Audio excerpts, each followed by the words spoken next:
spare time, really our junior and senior year, we just kind of started dreaming up what was possible. Actual plan for the building has evolved quite a bit for a variety of different reasons. The first concept that we proposed was called Moran Ecological.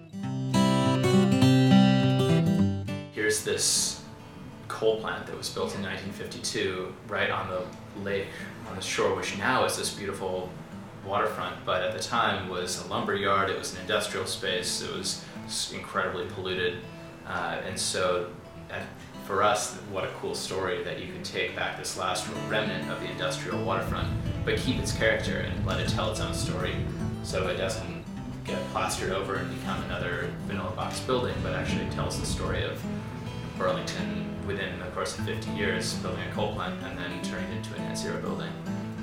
So for us early on, it was like, here's this big space that's really cool inside and can tell a story. Initially, the project was really about food and energy, renewable energy and local sustainable food, and those are still big parts of the project, but we've really expanded to include 3 other things really, and that's recreation, being on the waterfront right next to the lake. How do you get people outside and enjoying this amazing waterfront that we have? And art, which is something that we don't have an art background at all, but understanding that the building has been a real attraction for artists in general, and it's also this really unique space and a chance to have a great art scene in Burlington, but if we have a venue where we can elevate it, then that would be a real resource. And then the last part of it is figuring out how the building could serve a broader community audience than just what was inside the building. And so thinking about events and thinking about how we can really be a platform for existing. We're down on the waterfront, but we can support the Intervale by having Intervale type events, or having them with a small space in the building. We can support the farmers market, we could do a 10X talks, we can partner with Champlain and UVM. So the idea of thinking about how we can expand beyond the 4 walls of the building. And those things were a part of our initial plan, but they've really matured, I think, now.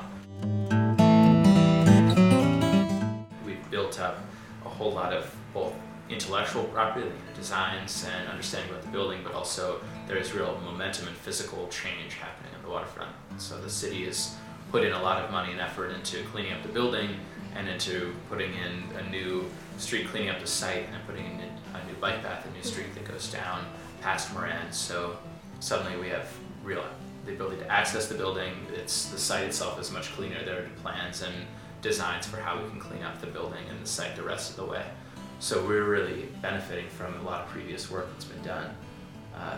That being said, it's a brownfield. There's a whole lot of, we'll have a complex vapor barrier system in the building because there are a number of pollutants still in the building.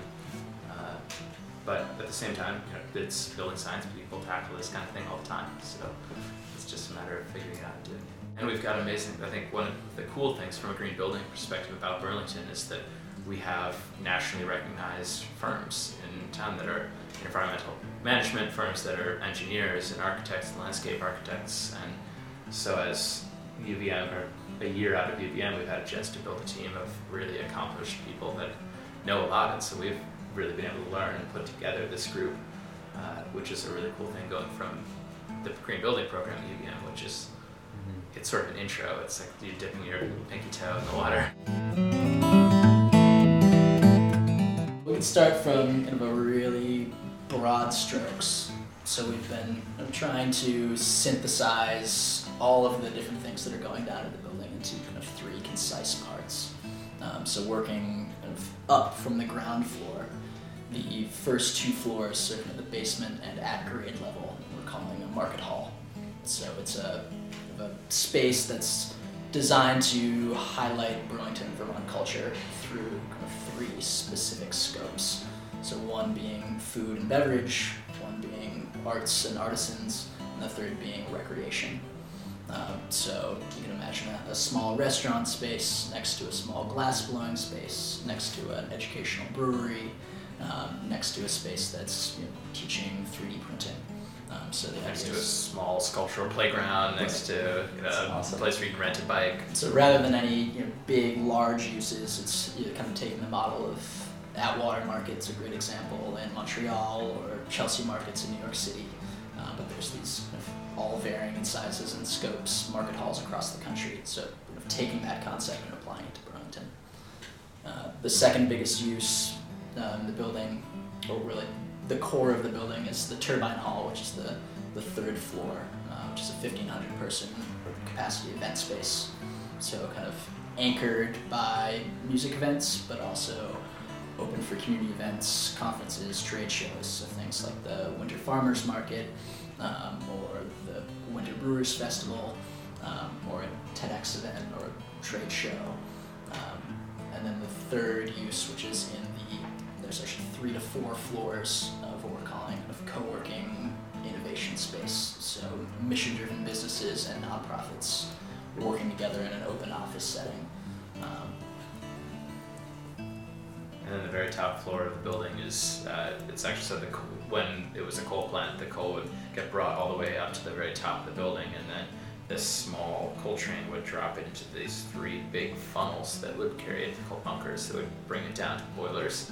So we're keeping that very top level, which has the row of windows that looks out at the lake, totally open and as close to the way it is now as possible. So it becomes kind of a living museum of the building, while also being open for small events and it's an observation tower, basically, which for us is exciting that it's a unique view. It's something that our goal of the building is that it's not just a place where you go and buy something, or it's not just a place where you go and see a show, but it's something where there's always something to do, that those somethings are changing, so there's something new, and there's a reason to go down there, or there are many reasons to go there on a regular basis, whether you're a UVM student or an 8-year-old or a 65-year-old here for a conference, or a whole family coming down to have dinner together, whatever it is.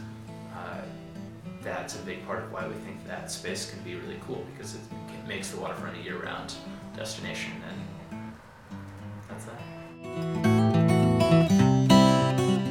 I'm really excited. One technology that we've been looking at are a series of green walls that actually connect into the HVAC, the air handling systems for the building.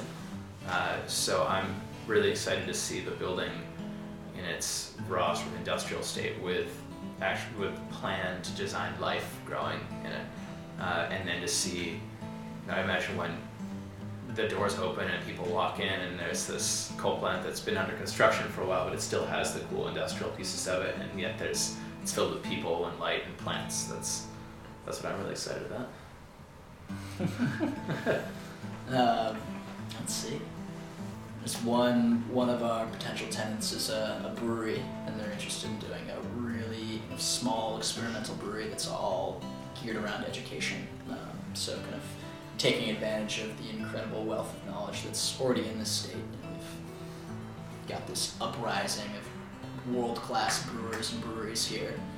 So designing a brewery that's intentionally made to bring those brewers into the space and then reach beyond nationally and even globally. So you could have a brewer from Vermont here, a Hill Farmstead brewer coming and doing a residency in the next month. There's somebody from Belgium, and you're teaching classes and you're giving talks and you're creating one-of-a-kind beer in a one-of-a-kind space.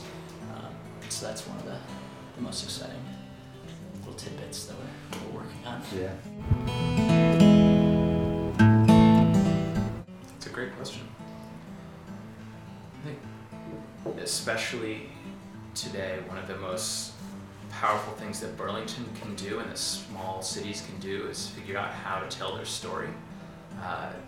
You see all around the country, young people are leaving cities and moving elsewhere, and yet in Burlington we actually are seeing, at Vermont as a whole, young people are leaving Vermont, but in Burlington we have a real surge of young people moving back or staying here, and figuring out how we as a city can make the Moran plant, or how the Moran plant is part of the story of this city and how we solve problems, instead of saying, we had an old coal plant and we tore it down and we put up this new building and now it's a boat club.